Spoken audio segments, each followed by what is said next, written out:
उत्तर भारत के एक छोटे से गांव में जहां रात होते ही लोग अपने दरवाजे बंद कर लेते थे, वहीं एक पुराना मिट्टी का घर था।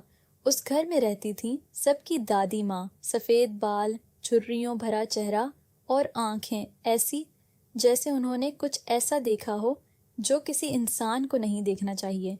दादी का नियम था, हर रात सोने से पहले दादी पूरे घर में सरसों का तेल छिड़कती और दरवाजे पर हल्दी की एक लकीर बनाती। बच्चे हंसते थे, लेकिन दादी हमेशा एक ही बात कहती, रात के बाद कोई नाम लेकर बुलाए तो जवाब मत देना। वो रात एक बरसाती रात थी। बाहर तेज हवा चल रही थी। घर के सभी लोग सो चुके थे, सिवाय छोटे मोहन के। उसे नींद नहीं आ रही थी। तभी धीमी दस्तक, थक थक थक। दरवाजे पर किसी ने दस्तक दी। आवाज आई। मोहन डर गया। फिर बाहर से आवाज आई, मोहन, दरवाजा खोल। वो आवाज उसकी माँ की थी, लेकिन उसकी माँ तो अंदर सो रही थी।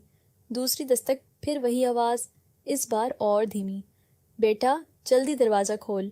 मोहन उठने ही वाला था कि तभी पीछे से दादी ने उसका हाथ पकड़ लिया। उनका हाथ बर्फ जैसा ठंडा था। दादी धीरे से बोली, बाहर जो है वो तेरी माँ नहीं है। कमरे की हवा अचानक भारी हो गई।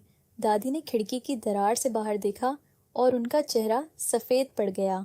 मोहन ने भी देखने की कोशिश की, लेकिन दादी ने तुरंत उसकी आंखें बंद कर दी। बाहर धीमी हंसी। अब बाहर उसकी माँ की आवाज नहीं थी, कुछ और था, कुछ जो इंसानों की आवाज की नकल कर रहा था। दादी ने धीरे से मंत्र पढ़ना शुरू किया।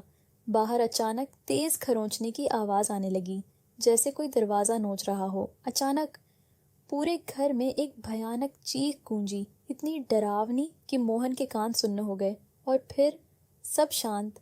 अगली सुबह सुबह जब दरवाजा खोला गया, बाहर मिट्टी पर अजीब निशान थे, मानव पैरों जैसे, लेकिन उल्टे। उस दिन दादी ने पहली बार सच बताया। बहुत साल पहले गांव के बाहर वाले कुएं में एक औरत की मौत हुई थी। लोग कहते थे उसकी आत्मा रात में लोगों को नाम लेकर बुलाती है, और जो जवाब दे देता वो अगली सुबह कभी नहीं मिलता। उस रात के बाद मोहन ने कभी किसी अनजान आवाज का जवाब नहीं दिया, लेकिन दादी मरने से पहले उससे एक बात कह गई, जिस रात बाहर से मेरी आवाज आए तब भी दरवाजा मत खोलना।